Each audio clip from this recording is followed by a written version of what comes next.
નમસ્કાર દર્શક મિત્રો, હું છું રૂપલ લુણીચિયા. સંપૂર્ણ ન્યૂઝમાં આપનું સ્વાગત છે. યાત્રાધામ અંબાજી મંદિરના આરસ પથ્થરને ફરી મોજમક આપવા માટે વિશેષ સફાઈ કામગીરી શરૂ કરવામાં આવી છે. લગભગ 50 વર્ષ પહેલા થયેલા મંદિરના જીર્ણોદ્ધાર બાદ સમય જતા ધૂળ, વરસાદ અને વાવાઝોડાને કારણે મંદિરનો સફેદ આરસ પીળાશ અને કાળા ડાઘાવાળો બન્યો હતો. વડોદરાની ઇકો ફેસિલિટી મેનેજમેન્ટ કંપનીના ચેરપર્સન રાહુલ શર્માએ અંબાજી મંદિર દેવસ્થાન ટ્રસ્ટ સાથે સંકલન કરીને અંદાજે રૂપિયા 1 કરોડથી વધુ ખર્ચની આ કામગીરીને નિઃશુલ્ક કરવાની જવાબદારી સ્વીકારી છે. પાવર વોશ, સ્ટીમ વોશ અને ખાસ કેમિકલ ટ્રીટમેન્ટ દ્વારા મંદિરના આરસ પથ્થરને મૂળ ચમક આપવામાં આવશે. મંદિર ટ્રસ્ટના અધિક કલેક્ટર કૌશિક મોદીએ જણાવ્યું હતું કે આ કામગીરી 3 તબક્કામાં પૂર્ણ થશે અને અંદાજે 6 મહિનામાં સમગ્ર મંદિરની સફાઈ પૂર્ણ કરવાની યોજના છે.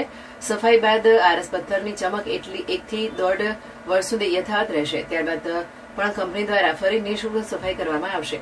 હાલમાં ચાલી રહેલી સફાઈની કામગીરીમાં સફાઈ કરાયેલા અને બાકી રહેલા આરસ પથ્થરોની વચ્ચેનો સ્પષ્ટ તફાવત જોવા મળી રહ્યો છે. કામગીરી પૂર્ણ થયા બાદ અંબાજી મંદિર ફરી સફેદ આરસની ભવ્ય કોતરણી અને આકર્ષક સૌંદર્ય સાથે ઝળહળતું જોવા મળશે.